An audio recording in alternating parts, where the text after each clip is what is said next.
Vamos lá, meus irmãos, vamos lá. Continuando aqui, nosso 7º dia de aula.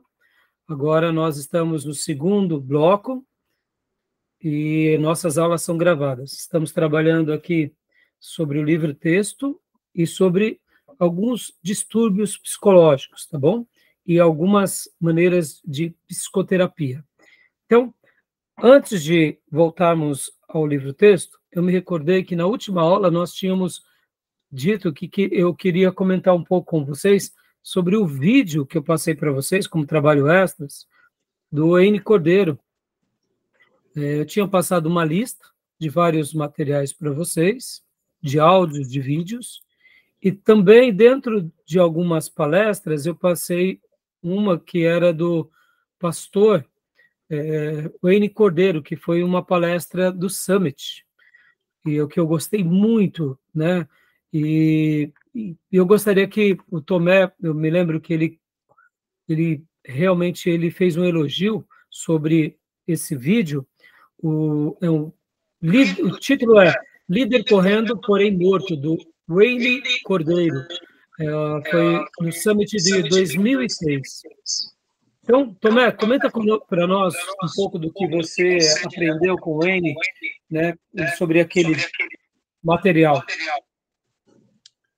Ok, pastor. Eu vou tentar aqui, porque eu sou um pouco difícil de gravar as coisas, mas esse vídeo aí chamou bastante atenção. Eu acho que alguns pontos ficou marcado. Ele cita, né, que ele como pastor presidente e presidente de várias outras organizações, né, ele estava correndo para lá e para cá sem perceber que ele estava vazio por dentro, com uma certa dificuldade. Então, em certo momento, ele fala que foi preciso, assim, em outras palavras, dar um passo para trás, se afastar um pouco para poder recarregar nessa energia, nessa dele. E ele até usou a ilustração do tanque que eu achei muito fantástico, que se a vazão ali do tanque tiver maior, né, você não consegue suprir essa necessidade que você tem para se manter ativo. Né, e ele cita que várias coisas minam, né, as nossas, vamos dizer assim, as nossas energias do dia a dia. Então, o estresse, a correria, a falta de atenção. E se essa vazão tiver maior do que a entrada, por exemplo, você tem que, pelo que eu entendi, né, você tem que encher a sua vida com coisas que te recarreguem, né? Por exemplo, uma oração, você se retirar com a família, você aproveitar um pouco mais a sua parte pessoal, né, da sua vida e não só ficar correndo para lá e para cá. E outro ponto, eu preciso ver novamente, né, porque ficou marcado assim, mas eu não só tá na lembrança. Mas outro ponto que ele cita que eu achei interessante foi da preparação do sermão, que ele falou que normalmente, né, os pastores pegam o sermão, leem, estudam só para entregar o sermão, o que de fato deveria ser primeiro aquele sermão ser para ele, para depois ele entregar para a igreja, né? Ele aprender para depois ele entregar. É mais ou menos isso. Joia, também, muito bom. O pastor Eine, ele usa até uma expressão, ele fala assim, muitas vezes o pastor, ele estuda o sermão e prega. Aí ele usa até uma expressão mais ou menos assim, né, Tomé? Ele fala, estuda, joga para dentro, para depois pregar. Não é isso? Estuda, joga para dentro, para depois pregar. Não é isso, Tomé? Dando essa ideia de que ser um estudioso teórico é bom, mas não resolve a questão, porque se a gente não está introjetando aquelas verdades e vivendo, vão ser discursos vazios, né? E dentro desse contexto também, uma coisa que me fascina muito, né, na experiência do Ene, é que ele, diante de tudo, irmãos, ele descobriu métodos para recarregar suas energias. E pelo menos duas coisas ele cita ali que me marcaram bastante. Ele gosta de atividade física.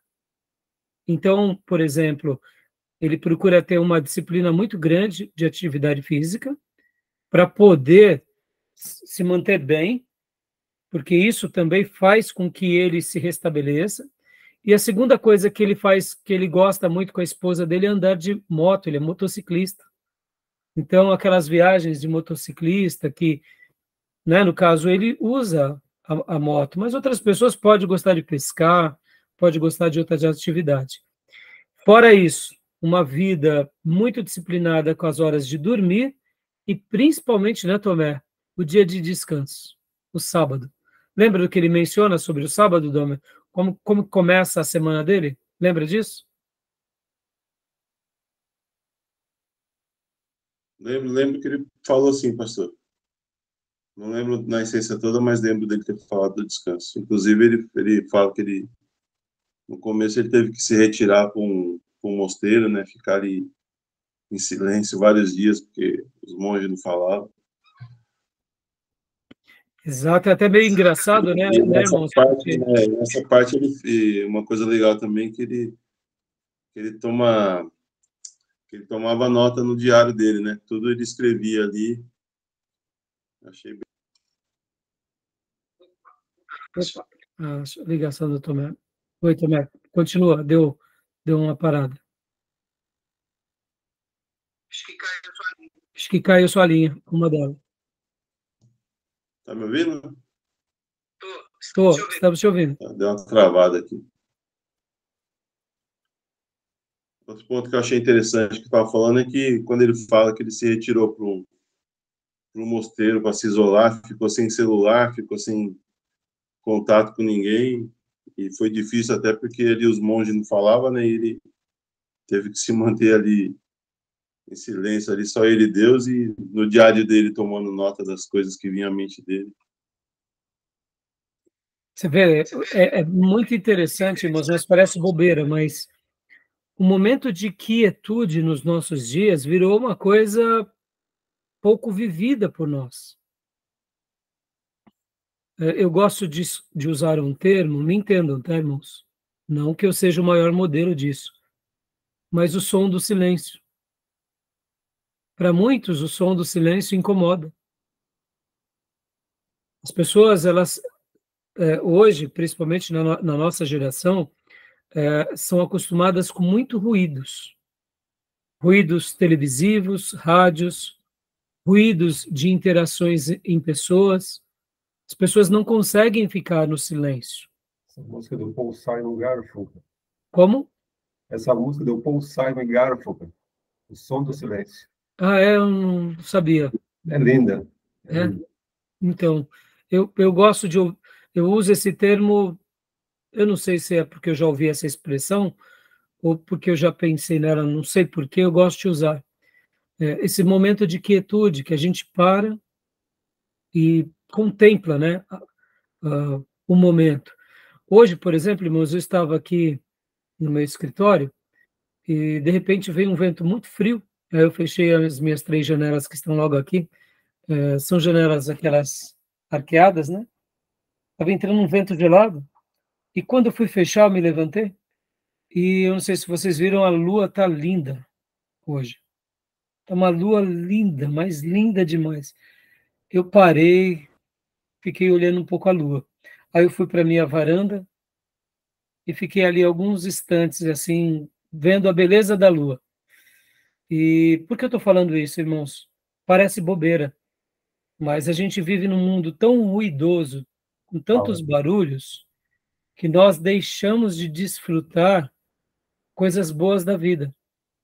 E a gente só consegue desfrutar essas coisas boas da vida quando a gente tem tempo, quando a gente não está ansioso. Pode ver. Tem vezes que a gente não vê uma criança sorrindo, que a gente não vê um animal fazendo um gracejo, que a gente não contempla uma coisa bonita, porque a gente está tão ativo e temos que entregar resultado, temos que fazer as coisas, temos que pregar na igreja. Eu me recordo que quando eu tinha o meu filho Lucas, ele era recém-nascido, estava atrasado para ir para a igreja, numa certa ocasião, eu quase que cometi uma atrocidade com ele, porque eu estava atrasado, eu coloquei ele na cadeirinha de bebezinho, e do jeito que eu estava atrasado, eu soltei o banco, e o banco parou poucos centímetros da cabeça dele. Nossa. E ali eu, querendo fazer a obra de Deus, essa cena até hoje está no meu inconsciente e no meu consciente. Que dor aquilo me deu, porque eu estava correndo para ir para a igreja para não perder a hora. Eu sei que não perder a hora é importante, mas eu poderia ter causado uma tragédia Mal por maior, causa né? da pressa. Ou seja, faltou cuidado e atenção. Ou seja, eu acho que eu não iria me perdoar, porque eu fui fazer a obra de Deus e não cuidei do meu próprio filho direito. Percebam? Numa hora que você está com o bibelô na mão, ou seja, com uma coisa preciosa, toda a atenção tem que estar naquilo, né? Toda a atenção tem que estar numa criança. Verdade. E quantas são as vezes na nossa vida que a gente acaba não desfrutando da vida e a nossa mente está, como diz Augusto Cury, com pensamentos acelerados, né? Verdade. E quando a gente vai ver isso tudo, como a gente acabou de ler no bloco anterior, eu queria até que o nosso querido e pastor Johnny lesse novamente aquela parte do livro-texto que fala que a influência, principalmente aqui, quando Freud, lê para nós, pastor. Joia. Quando Freud, um médico de certa fama, nos conscientizou das forças inconscientes na personalidade que podem causar problemas, as pessoas começaram a pensar nelas como processos doentios e moléstias psicológicas. Então, você perceba que, ao trabalhar e ao ver muitas vezes esse lado inconsciente, ou tentar entender um pouco mais as nossas viroses, ou o nosso passado, ou tentar se autoconhecer, seja com a Bíblia, conosco mesmo, ou com auxílio externo, que geralmente essas são áreas específicas para que a gente possa utilizar de elementos externos. Então, é nessa hora que a gente acaba conhecendo um pouco mais essas moléstias, essas doenças, que são emocionais e que podem até aflorar como doenças físicas, né? Então, é muito importante a gente saber viver cada momento da vida e desfrutar da vida sem se deixar levar pelo ativismo ou pelos ruídos, como eu dizia há pouco, né?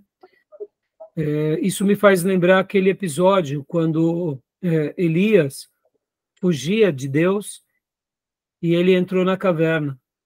Lembra que lá acontecem vários episódios. Vem um terremoto, vem uma tempestade, e Elias procura Deus, mas Deus revela-se para ele, vocês se lembram do quê? Por meio de Calmo. Brisa. uma brisa suave. Suave. Ou seja, ele pensou que Deus estivesse naquilo que era de mais ruidoso, mas Deus estava na brisa suave, ou seja, algumas versões vão falar no murmúrio suave. Olha que interessante mesmo. Quebra de paradigma, né? Ali Deus já estava nos ensinando a arte da quietude, da contemplação também, para que a gente possa ouvir a voz de Deus, que ela é meiga e suave. A gente tem que neutralizar os outros ruídos. Ruídos de uma mente agitada, de uma ansiedade, ruídos, quem sabe, da preocupação do futuro, Perenidade, ruídos né? de coisas que estão ao nosso redor, vociferando como leão, rugindo, causando-nos medo. E quando a gente neutraliza esses ruídos, com certeza a gente ouve a Deus. Tá bom? Então vamos mais um pouco avante, meus irmãos, aqui. Júnior, agora leia para nós. Embora tenha havido muitos desafios, por favor. Embora tenha havido muito desafio às teorias dinâmicas da personalidade, a maioria das alternativas ainda se apega à ideia essencial do modelo profissional de que algum tipo de conhecimento técnico, que somente o treinamento pode dar, é necessário para se fazer terapia, aspa, de verdade. Pode continuar. Segundo esse modo de pensar, os conselheiros, pessoas que ajudam, mas cujo treinamento talvez não inclua o estudo da psicodinâmica, são qualificados para tratar apenas os problemas que estão sob o controle consciente e voluntário do aconselhado. Mas, quando se precisa de mais ajuda, ocasião em que o conselho sábio, a persuasão moral e a empatia de apoio se mostram inadequados para solucionar o problema, então o terapeuta profissional, que sabe como identificar e resolver as questões mais profundas, mais sutis, precisa ser consultado. E agora ele vem a uma outra frase muito interessante. Devemos notar o seguinte: há uma crença geralmente aceita de que é necessário um terapeuta profissional para tratar adequadamente as pessoas no nível psicológico profundo. Numa cultura que aceita essa premissa, aos conselheiros é permitido um papel muito limitado, paralelo, talvez, à função do pastor num hospital. Tanto os conselheiros quanto pastores precisam esperar do lado de fora da porta, enquanto terapeutas e cirurgiões entram na sala de cirurgia para cortar habilidosa e profundamente até as raízes do problema do paciente. Conselheiros apoiam e pastores oram, mas apenas terapeutas e cirurgiões curam. Esse é o modelo profissional. Aqui ele está fazendo alguns comentários bem... ele está querendo mostrar como a maioria das pessoas pensam. Então, num primeiro momento, meus irmãos, quando nós formos maltratados pelos profissionais da saúde, vejam com compaixão, porque eles têm, dentro do seu critério, já que eles estudaram, eles se acham que eles serão os únicos que poderão solucionar. E aqui todos nós devemos dar um passo para trás na humildade. Assim como há pouco, no primeiro módulo, eu mencionei que é um gesto de humildade quando nós mesmos pedimos ajuda externa, e isso só afirma que estamos abertos à ajuda e estamos no caminho da humildade e por isso somos ensináveis. O mesmo deveria ser por parte dos profissionais, mas nem sempre acontece isso. Eles se sentem como que se fossem a última palavra e eles esquecem que o ser humano é mais complexo. Muitas vezes uma cura poderosa numa mente adoecida pode vir por meio do quê? Por meio de um ato de fé. Deixa eu contar para vocês aqui um testemunho que me veio à mente agora. Eu fiz uma pós-graduação 2006, 2007, e dentro dos módulos dessa pós-graduação, que era teologia urbana, minha pós-graduação, eu tive um módulo de capelania com a doutora Eleni Vassão. Ela é considerada uma missionária que cuida de toda a área de capelania no Brasil. Ela é uma das maiores autoridades em capelania que tem no nosso país. Então, onde ela chega, os médicos a respeitam, os capelães, e aí vai, os enfermeiros. E ela contou uma experiência maravilhosa, que ela foi fazer uma visita para uma jovem universitária, que ela estava praticamente entrevada. Se não me falha a memória, ela estava na área de psiquiatria, sendo medicada já há meses, sendo tratada, se não me falha a memória, a choques. E qual era a história dessa moça? Era uma moça muito dedicada, muito inteligente, que entrou numa universidade, e depois que ela já estava cursando a universidade, perto de concluir o curso universitário, que por sinal era uma federal, ela era integral, ela adoeceu e a doença dela foi a tal ponto que ela foi para a área de psiquiatria e lá ela estava internada, recebendo tratamento de choque. E um dia, enquanto nós estávamos tendo as aulas, a capelã Eleni Vassão, ela comentou a experiência. Ela disse que Deus colocou no coração dela um texto, um versículo bíblico para ela falar para aquela jovem. E ela falou assim que, como ela é uma capelã evangélica, ela tem toda uma estrutura pastoral que a apoia, que a cobre, né? Eu não sei se vocês sabem, mas os capelães evangélicos, eles têm tipo como que associações, grupos, né? Eles passam por treinamentos e depois eles têm um capelão naquela região que é o responsável por aqueles outros capelães.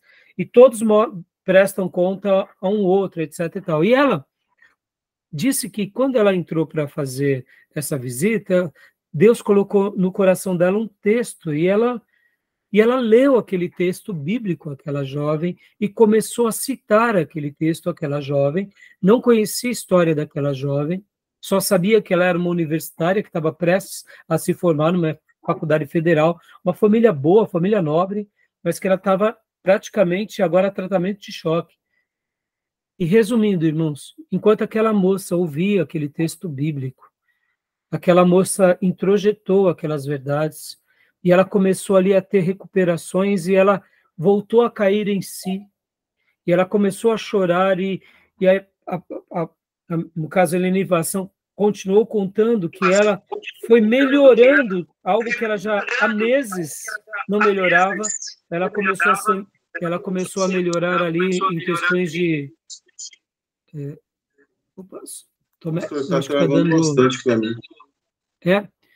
Eu só vou bloquear o seu som.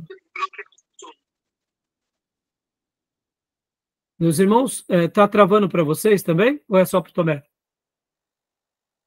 Para vocês está bom, né? Aqui está tranquilo.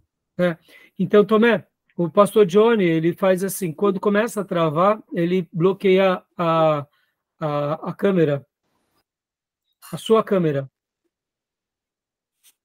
Aí só deixa o áudio, sabe, quando precisa. Tenta fazer o teste, tá bom? Melhorou, Tomé?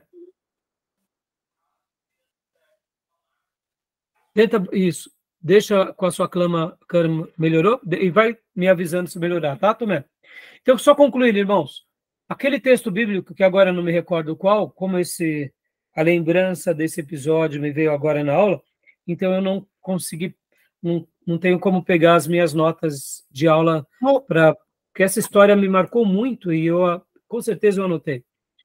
Não era de confessar os pecados, pastor? Então, porque eu acho que eu escutei na sua pregação isso aí. O senhor não pregou sobre depressão? Então, então eu menciono nessa mensagem, não menciono? Menciona, escutei essa história em algum lugar. Aí eu falei, não, foi pastor. Pois é, tá vendo? Obrigado, mas tá vendo? Então você está me refrescando a memória. E o que acontece? Era um texto, eu lembrava que era um texto. Aquela moça, irmãos, ela teve uma melhora abrupta e ela parou com todo o tratamento psiquiátrico, com os remédios, e todos ficaram boquiabertos. Bom, e o que acontece? Qual foi a premissa? Aquela moça, ela acabou indo para a psiquiatria, por quê? Porque, de fato... Melhorou, Tomé?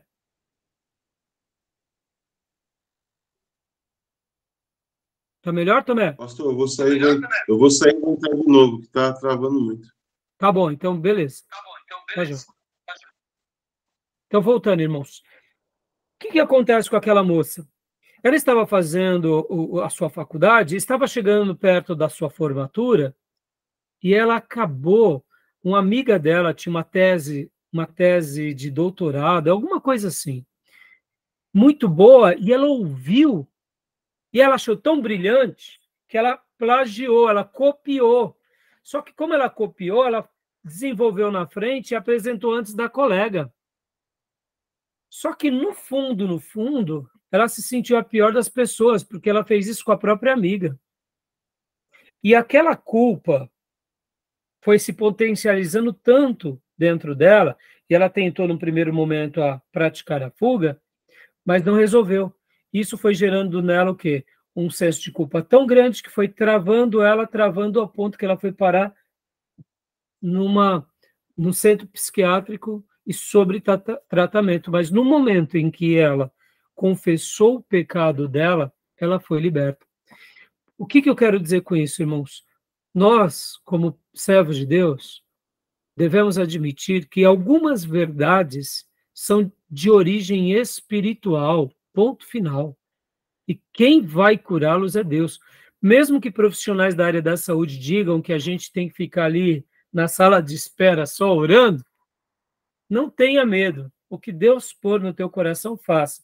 Respeite a opinião deles, sim, porque eles estudaram, mas não se acovarde, porque cada um dentro das suas áreas de atuações. Como eu disse, eu não quero minimizar as atuações deles, porque eles estudam, mas eu também não quero minimizar as nossas atuações, porque, de fato, nós também somos ministros de Deus na Terra. E temos um papel pelo qual Deus nos deixou, que é de curar os quebrantados de coração. E isso é específico ao espírito da pessoa, que desemboca no corpo. Então, problemas de pecado, quem vai solucionar é Deus. E os médicos dessa área, se assim pudéssemos dizer, somos nós, os ministros do Evangelho. Não é um terapeuta e muito menos um clínico, porque um médico não faz uma cirurgia no pecado. É só Deus, né? Tá bom? Então, Maísa, obrigado, viu, Maísa? Você esqueci de mais alguma coisa, Maísa?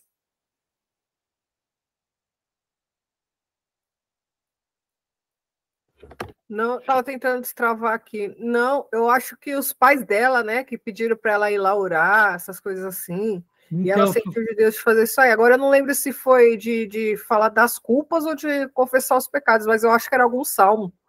Então, era uma coisa assim, né, Fia? É. Joia. Então, aproveitando agora, Fia, já leia para mim essa parte aqui que eu destaquei. O efeito. Pode ler para nós? Tá. O efeito desse erro tem sido profundo. Não apenas tem levado a uma ciência da psicodinâmica, que nega importante verdade revelada sobre o homem, mas também desacreditou mais ainda a Bíblia como guia legítimo para compreender as partes mais profundas da personalidade humana. Podemos contar nos dedos de uma das mãos o número de pensadores que acreditam que a compreensão do funcionamento dinâmico é importante e que a Bíblia é um guia adequado para essa tarefa. Ou seja, meus irmãos, a gente tem que admitir que a nossa participação, ela será e ela sempre é uma participação muito grande sobre muitos outros casos. Então, não se acovardem diante dessas verdades, que nós seremos instrumentos de cura, e que tem vezes que Deus vai escolher curar por meio de um pastor, por meio de uma mensagem, por meio de um hino, em especial por meio da Bíblia, porque a Bíblia, como certa ocasião eu preguei, né, Jesus Cristo, ele é a árvore da vida. E as páginas da Bíblia seriam comparados para nós como folhas dessa árvore da vida.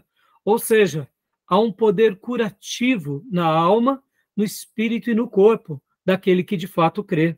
E a gente tem que ser paciente com aqueles que não pensam igual a nós. Até porque, irmãos, estamos diante de um mundo caído, né? E se Jesus foi chamado de Beelzebu, quem dera nós, né? Então, leia para mim essa estrofe também aqui, Maísa, por gentileza. Estou convencido. Estou convencido de que precisamos desafiar e derrubar essa premissa da insuficiência bíblica que o modelo profissional fortaleceu. Aceita a distinção entre o aconselhamento e terapia, mas insistem que a Bíblia tanto é essencial quanto suficiente, não apenas para o aconselhamento em geral, mas também para aquela forma específica de aconselhamento que é comumente rotulada de terapia.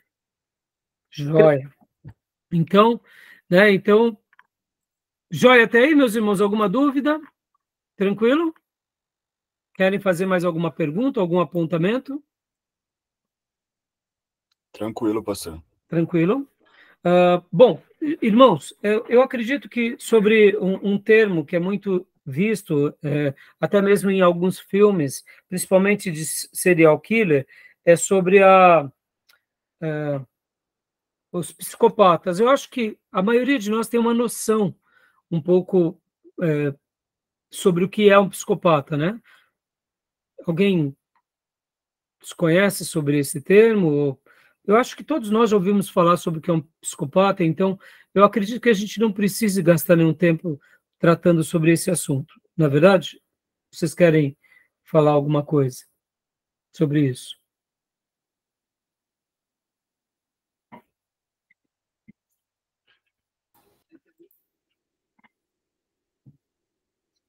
Tá. Me ouviram? Acho que dá para seguir, pastor. Dá para seguir, né? Tá. Então, olha só. Deixa eu falar uma coisa aqui que eu escrevi também, que é importante passar para vocês. Eu não sei se vocês já notaram, eu já notei isso. Existe uma quantidade enorme de pessoas que elas estão precisando de análise, ou seja, elas estão precisando de um psicólogo, de um psicanalista, ou quem sabe de um psiquiatra. E ao invés dessas pessoas irem fazer as suas análises, elas querem estudar psicologia. Eu já conheci casos assim, e queria fazer uma recomendação aqui para vocês. Quando vocês identificarem alguém assim, tentem livrar essa pessoa de querer ser o médico que se autocure. Porque o que acontece, irmãos? Muitas vezes a pessoa ela tem algumas mazelas, ela tem alguns traumas, e o melhor caminho para que essa pessoa cresça e rompa esses obstáculos é ela sendo cuidada, ou seja, é ela fazendo análise. Por quê? No momento que ela vai fazer psicologia, ela está tentando descobrir, por meio da psicologia, ou por meio da psicanálise, caminhos para se autocurar. E eu acho que aqui a gente está tendo um problema muito sério. Por quê? Porque, de repente, essa pessoa é um engenheiro brilhante que ele está perdendo tempo agora na psicologia. E ele não vai ter uma profissão como psicólogo ou como um psicanalista bem-sucedido, porque, na realidade, o intuito dele foi se autodescobrir. Seria mais ou menos o seguinte, é um Neymar que deixou de ganhar vários troféus, medalhas e ganhar vários títulos, e virou, eu diria, um psicólogo e um psicanalista medíocre. Então, por que eu estou falando isso, irmãos? É normal que nós tentemos, muitas vezes, descobrir um pouco como a gente funciona, ou tentar descobrir um pouco as nossas neuras. Isso faz parte, principalmente quem gosta de refletir. Quem gosta de refletir, quem gosta de pensar, uma pessoa que é mais analítica, ele tem o direito, é óbvio, essa pessoa tem o direito, se ela quiser, de estudar. Mas o que essa pessoa está precisando, de fato, é de análise. Ou seja, se ela ficar fazendo 6 meses, 1 ano, 2 anos de análise, ela vai romper todos os obstáculos da vida dela e essa pessoa ela vai se recriar, ou seja, ela vai ser uma pessoa feliz no que se diz respeito a se encontrar. Porque, irmãos, existe uma ideia em todos nós que todos nós temos ciclos, né? Todos nós sofreremos, todos nós passaremos por problemas, e todos nós buscamos ser felizes, etc. E tal. Mas uma pessoa que ela é mal resolvida, ela não fecha os seus ciclos. Então, por que ela não fecha os seus ciclos? Ela tenta fazer um curso como esse para se autoconhecer. Na minha opinião, pode ser que, de repente, ela descubra que ela tem o dom, sim, de ser um grande terapeuta, um grande psicólogo, psicanalista. Mas eu acho que essa pessoa ela não entendeu. É mais ou menos como se eu tivesse uma patologia física, né? Eu nasci com um certo problema físico e eu tenho que fazer medicina para se automedicar. Não é que não possa, mas, de repente, eu estou tentando curar a mim mesmo. Vocês entenderam onde eu quero chegar? Era só uma sugestão de uma anotação aqui que eu fiz, né? Porque eu acho que é importante falar isso para vocês, tá bom? Beleza, meus irmãos? Então, vamos continuar aqui? Aqui agora o autor ele vai entrar, ele falou sobre a posição 1, posição 2, posição 3, mas aqui já chegando, né, para a posição 3, que é a defesa da conclusão dele, eu quero ler a partir daqui. Mas antes de lermos aqui, deixa eu falar um pouco com vocês aqui sobre um tipo de coisa que acontece com todos nós, como eu falei há pouco sobre questões de viroses. O que você entende sobre virose, meu irmão e irmã? Viroses na questão da nossa vida emocional. Será que nós temos viroses que a gente carrega da nossa criação, da nossa formação, da nossa relação com os pais, da nossa vida? O que vocês me dizem sobre isso?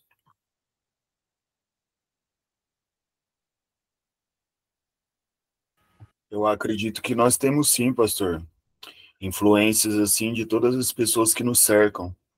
A gente acaba absorvendo algumas coisas que nos fazem mal. Da E eu onde, acho que isso principalmente, pode ser Dio? virose. Da onde, principalmente? Que pessoas que talvez mais marcou negativamente ou positivamente a nossa vida? As pessoas que a gente ama, as pessoas mais próximas, os parentes. Exatamente. Ou as que mais amamos, que mais consideramos.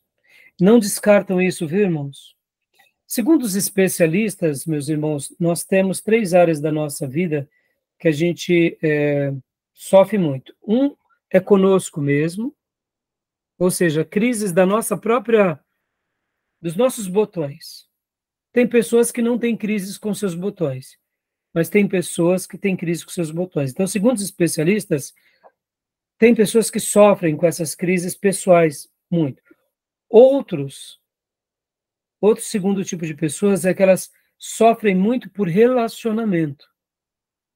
Percebam, tem pessoas que não ligam para nada. Se o pai falou, ele tá bom. Se a mãe falou, a mulher, tranquilo. É indiferente a qualquer pessoa. Ou seja, mas tem pessoas que quando o pai fala, há um peso, a mãe, o pastor, o amigo. E a terceira área que os especialistas mencionam que a gente acarreta muitos problemas é na sexualidade. Pode parecer bobeira, mas isso, ao mesmo tempo que tem sido tão deturpado entre a nossa sociedade moderna, porque hoje a gente ouve muito sobre sexo e sexualidade, mas é mais, não é um sexo e sexualidade como qualidade, e sim como quantidade e bestialidade. A nossa sociedade contemporânea trata sobre esse tema e trata muito desse tema de forma vulgar, forma rasa. E podem ver que nós, até da igreja, não gostamos de tratar desse tema. Não é verdade?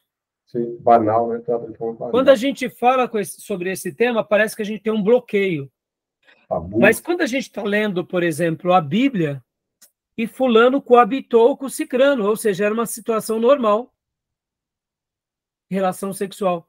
Porque a Bíblia vai ensinar de sexualidade como profundidade. E a nossa sociedade pervertida fala como quantidade e preservação, mas tudo dentro da luxúria e dentro da superficialidade. São rasos. Mas a Bíblia trata disso com profundidade. Agora, voltando, então, existem pessoas que são traumatizadas por questões pessoais, outras por questões relacionais e outras por questões da sexualidade. Eu não quero entrar aqui no mérito e não fazer perguntas para vocês, até para não expor, o fato não é esse, mas como o Gil mencionou, cuidado com essas 3 áreas, irmãos. Quando vocês identificarem, por exemplo, vamos imaginar aqui hipoteticamente, que o seu problema está baseado em relacionamentos. Talvez você, num primeiro momento, diga assim, não, mas eu não tenho um problema de relacionamento. Eu amo as pessoas, eu gosto de me relacionar. Mas a pergunta que fica é, e numa quebra de relacionamento? E numa quebra de amizade? Como você fica? Você supera isso?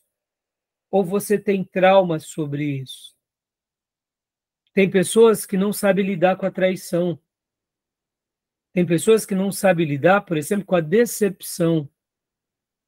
Então, é muito importante a gente enfrentar essas 3 áreas e outras mais que geram sobre nós viroses. Eu gosto desse termo porque dentro desse termo viroses, né, e mesmo que ele seja um termo menos usual, eu aprendi ele com o Bill Hybels, as viroses são coisas da nossa vida que nos atrapalham hoje. São coisas do passado que ainda nos acompanham. E quando eu consigo enxergar algumas viroses que elas me acompanham, eu cuido melhor do meu coração. Vamos pegar um outro exemplo aqui, irmãos. Uma pessoa que se sentiu durante toda a sua vida como filho rejeitado do pai ou da mãe. Ele tem dentro de si um sentimento de rejeição muito grande. Então, o que acontece? Essa pessoa, muitas vezes, ela precisa se sentir sempre, por exemplo, onde ela vai, a pessoa mais estimada da turma.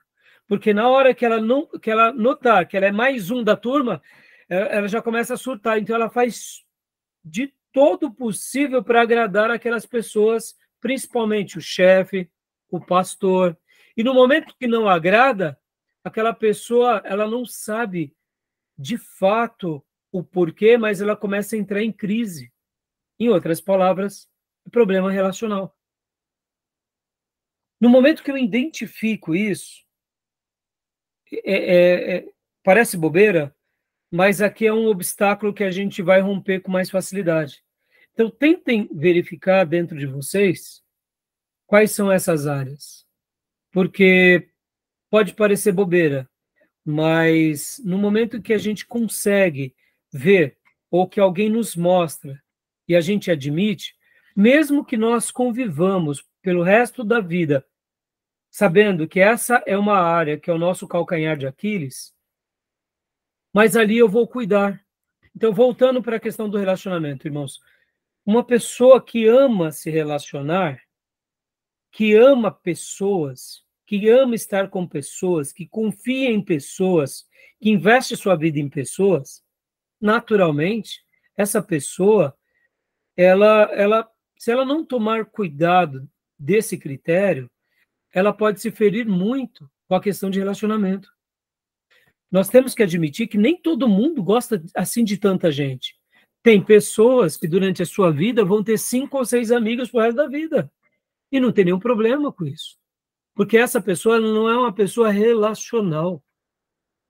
Ela tendo 5 ou 6 pessoas pro resto da sua vida, ela está muito bem resolvida. E se uma hora um desses 5 for embora, ele também é muito bem resolvido, porque não é uma pessoa voltada a relacionamentos. Ou seja, o que os outros acham a respeito dele não importa tanto. É uma pessoa que construiu a sua identidade muito sólida. Ela sabe quem ela é, por que ela é, e ela é resolvida. Então, ela tendo 5 pessoas que são amigos íntimos, para ela está muito bem. Agora, quem ama relacionamentos, quem ama pessoas, quem ama confiar em pessoas, quem tem essa necessidade de sempre estar interagir com as pessoas, numa quebra de fidelidade, aquilo faz muito mal. Então, por que eu estou te falando tudo isso? Tente identificar as viroses que te acompanham. Porque no momento que você identificá-las, não é que nós faremos agora a automedicação, mas você concorda que a cura, ela sempre vem a nós com a admissão. Lembra o que eu falei em uma das aulas passadas? Que no momento em que nós aceitamos que aquela área é uma área pela qual temos uma fraqueza, aquela fraqueza já pode ser vencida. Mas enquanto não admitimos que aquilo é uma fraqueza, talvez nunca rompamos aquele obstáculo. E isso vale, como eu disse, para as questões interiores, questões relacionais ou questões da sexualidade. São áreas que nos afetam em muitos de nós. E não é porque estamos dentro da igreja que estamos imunes a isso, tá bom? Eu só quis fazer esse comentário porque eu achei que isso daqui poderia ser muito útil para os irmãos, tá bom? Vamos lá, vamos ler agora aqui essa parte. Podemos agora... Quem quer ler para nós? Pastor, pode ler para nós, pastor? Leio sim. Podemos agora afirmar a terceira resposta à questão. A Bíblia é suficiente para responder às perguntas do conselheiro? Lembre-se, a posição 1 dizia, não, a Bíblia não é suficiente. Deixe a psicologia ajudar. Dá uma pausa. Então, eu fiz questão de não ficar gastando tempo na posição 1, nem na posição 2, porque aqui ele já vinha com as ideias, tá bom? Então, dentro de muitos terapeutas e psicólogos e profissionais vão dizer que a Bíblia não é suficiente. Quem tem que ajudar é a psicologia. Continua, pastor, por gentileza. Olha, a posição 2 responde sim, a Bíblia é suficiente. Mas limite suas perguntas às que são tratadas em capítulos e versículos específicos. Opa, ou seja, a Bíblia é suficiente. Mas a Bíblia fala, por exemplo, agora de narcisismo? Não. Então, por que vamos falar desse assunto? Então, a Bíblia, nesse caso, não é. Ela é suficiente, mas ela é limitada. Ué, sério, é suficiente ou ela não é? E aí vem a posição do autor, posição 3. Por favor, pastor. Joia. Posição 3, o meu ponto de vista e o desejo... a posição 3, o meu ponto de vista e o que desejo desenvolver neste capítulo pode ser expresso da seguinte maneira. Sim, a Bíblia é suficiente para responder a qualquer pergunta a respeito da vida, mas não por responder diretamente a toda pergunta legítima. A ideia da suficiência bíblica para o aconselhamento repousa em dados bíblicos que apoiam certas categorias doutrinárias. E tais categorias contêm implicações que tratam de forma abrangente todas as questões da vida que envolvem relacionamentos. Deixa eu gastar um tempo aqui. O que vocês acham dessa posição 3, irmãos? Vocês concordam com o autor? Discordam? Qual a opinião de vocês até o momento? Não tem uma opinião formada?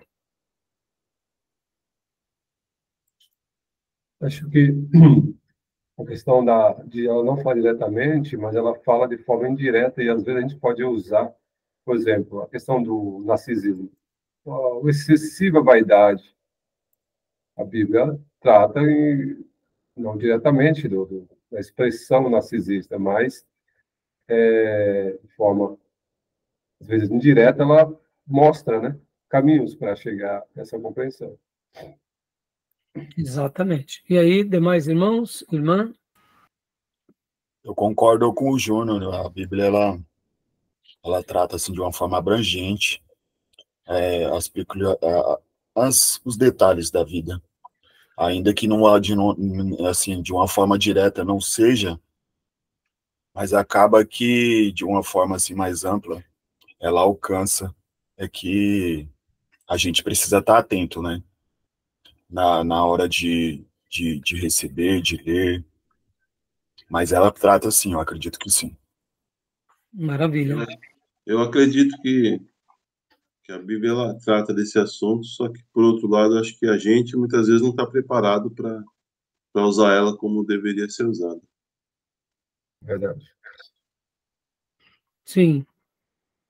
Né? Mas, eu ao acredito que mesmo haja tempo... princípios lá, né? Princípios, assim, fundamentais que a gente, de fato, de uma forma mais atenta, talvez não, certamente a gente encontra respostas que a gente até então não tem.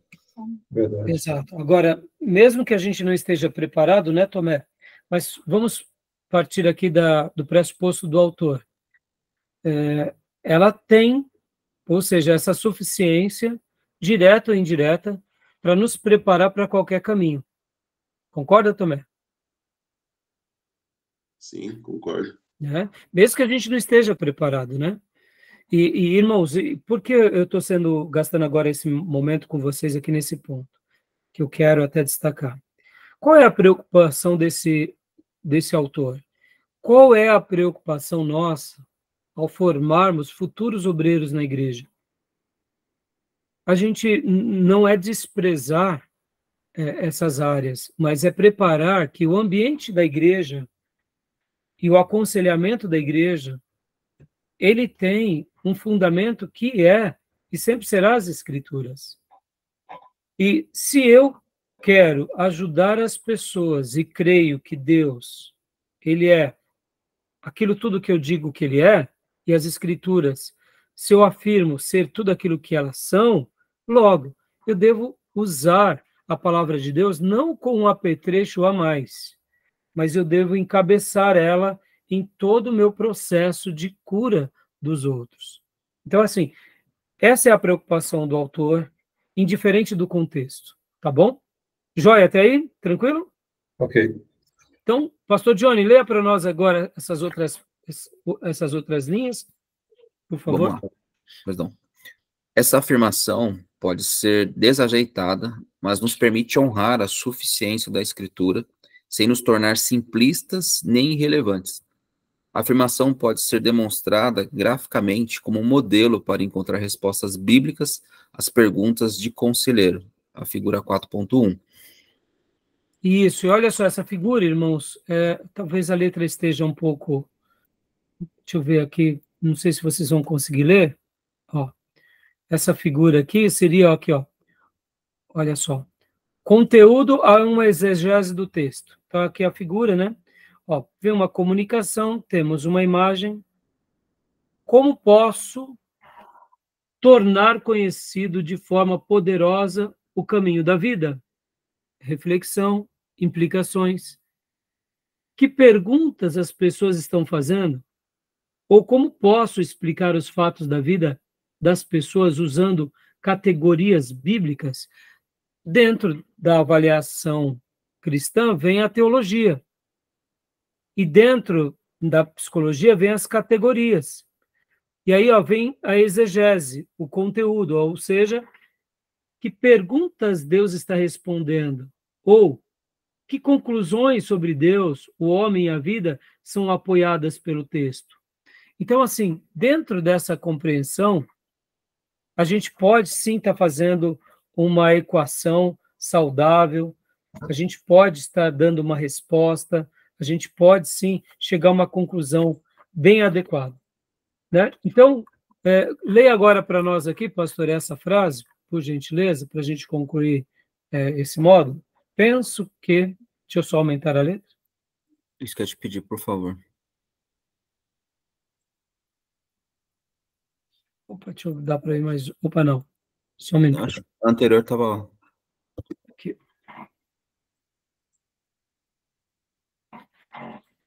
Joia. Penso que a relevância é muito real. Talvez a entendamos melhor se considerarmos dois tipos separados de perguntas. A primeira, as perguntas que Deus preferiu responder especificamente no texto bíblico, e a segunda, as perguntas que queremos ver respondidas ao nos debatermos com nossa vida e a vida dos outros. Parece razoável supor que essas duas classes de perguntas não são inteiramente distintas. Se Deus está, de alguma forma, interessado em nossas lutas, podemos presumir que as perguntas que ele se dá ao trabalho de responder são relevantes às perguntas que faríamos se tivéssemos o bom senso de fazê-las corretamente.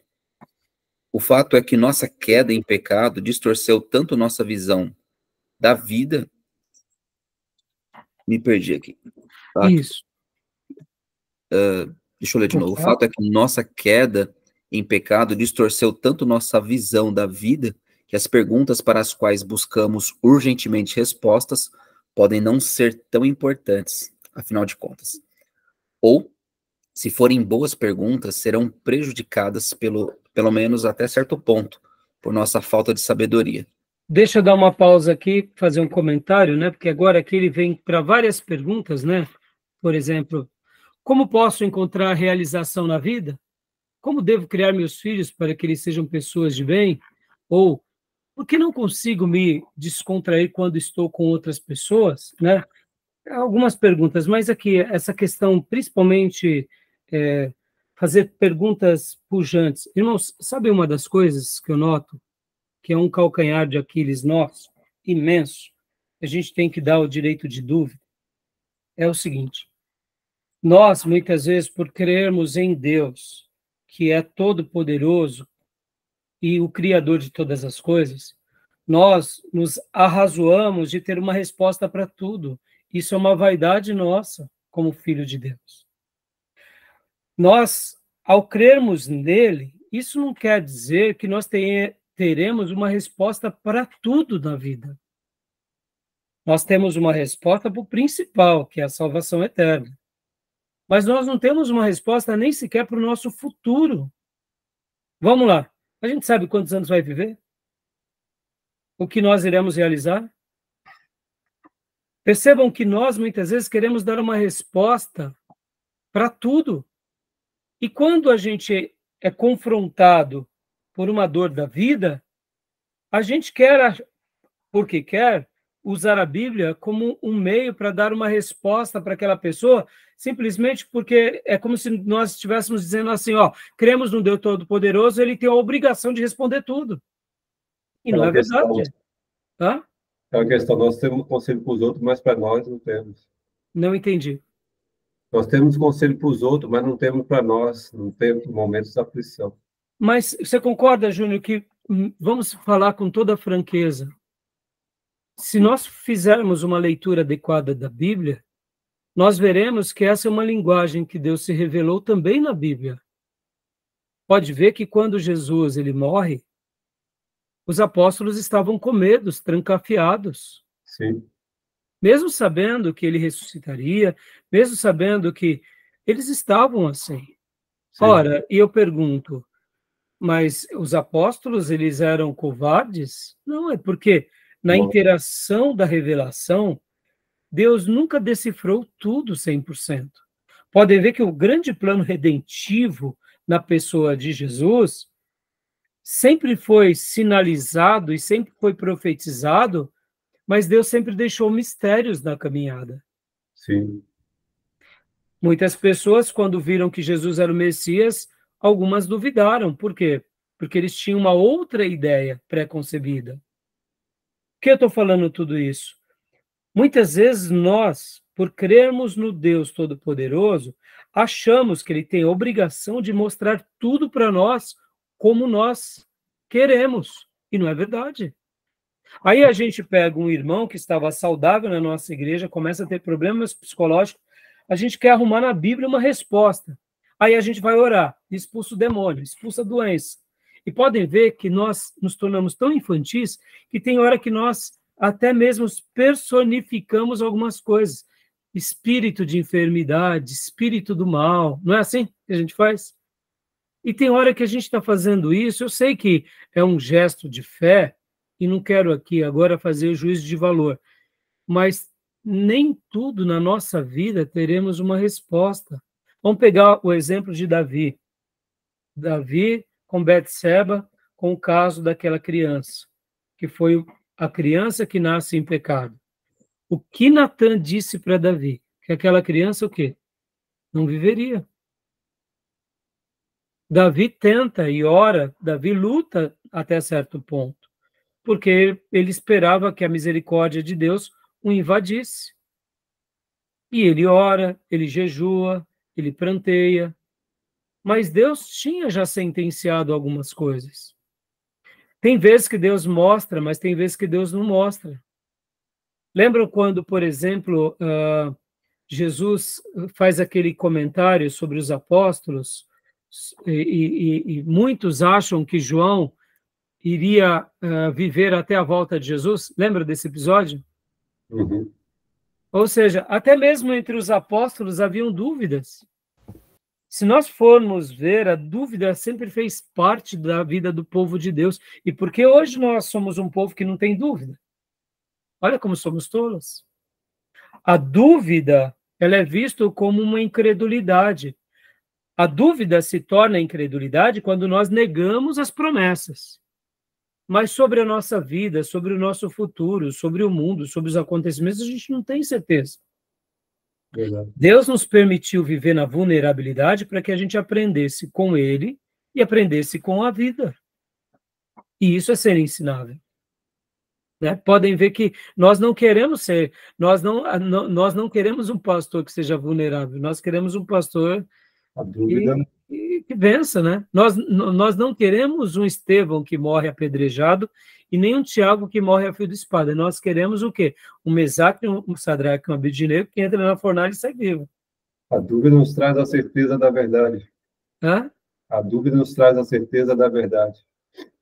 Sim, ela pode gerar em nós essa certeza da verdade, né? Agora, se a nossa dúvida é um ato de negação à verdade, aí é incredulidade. Sim.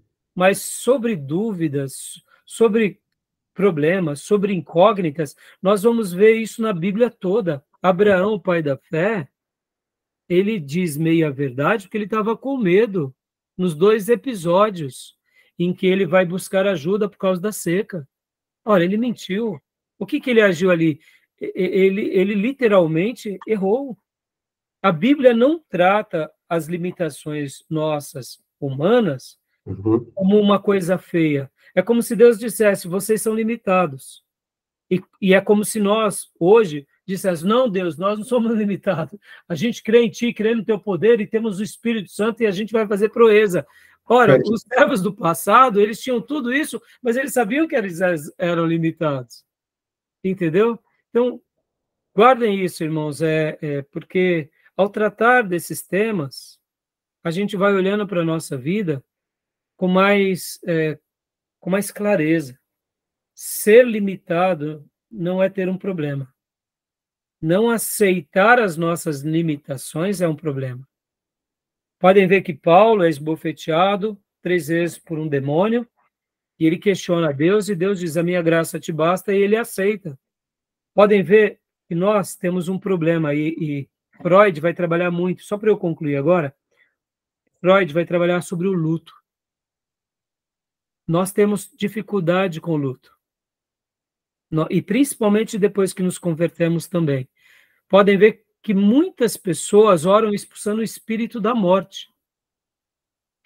Eu sei que o diabo ele veio para matar, roubar e destruir, mas a gente tem que lembrar que sobre o diabo está Deus, que é o autor da vida e da morte.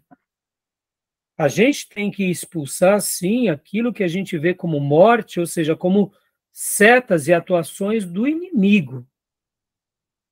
Mas a gente tem que saber lidar com a vida. Podem ver, os crentes, e principalmente nós que temos uma herança avivada e pentecostal, nós não sabemos lidar com a dor, com a doença e muito menos com a morte. Como a morte é um fato que a gente não questiona, porque muitas vezes a gente vai ali e enterra o fulano e chora, a gente admite, mas a gente tem uma dificuldade com o luto, a gente não aceita a perda. E aceitar a perda, ou seja, saber enterrar, ou seja, saber perder, faz parte da nossa vida. A nossa, sim. A gente nasce sabendo que vai morrer. É difícil? Mas iremos passar. E o luto, quando Freud, por exemplo, e outros terapeutas vão falar, é a arte de saber o que chorar mesmo, e se prantear como fez Davi, com o seu próprio filho de Betseba.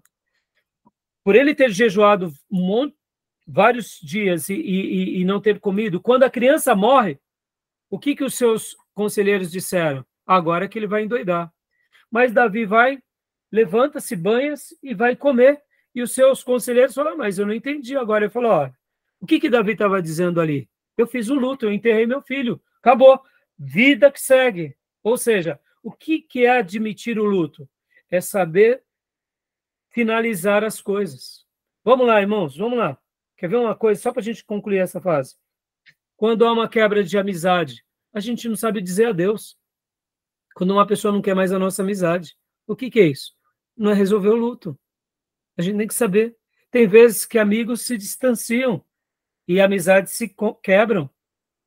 E a gente fica naquele saudosismo, sofrendo aquela relação, que ela nunca mais vai voltar. Criou vínculo, né? A gente tem que saber enterrar os nossos defuntos e dizer adeus. E foi bom aquelas... E lembrar dos momentos bons, mas saber que agora a vida deu um novo ciclo. Ou seja, é uma nova fase. No lugar onde foi enterrado aquela situação, aquela história, nascerão jardim e nascerão flores. Avante. Mas a pessoa até compreende. A questão é aceitar. Aceitar. Ela É compreende. isso. Intelectualmente ela compreende, mas ela não aceita. Então, então aí a gente diz, sem medo de errar, né, Júnior? De fato, não houve o luto. Né? Exato. Porque não criou houve um vínculo, né? Criou um vínculo. Tá bom, meus irmãos? Beleza? Uhum. Então vamos encerrar esse módulo. Alguma pergunta? Não, beleza. Fechado? Vamos lá, que já passou até do horário. Vou fechar.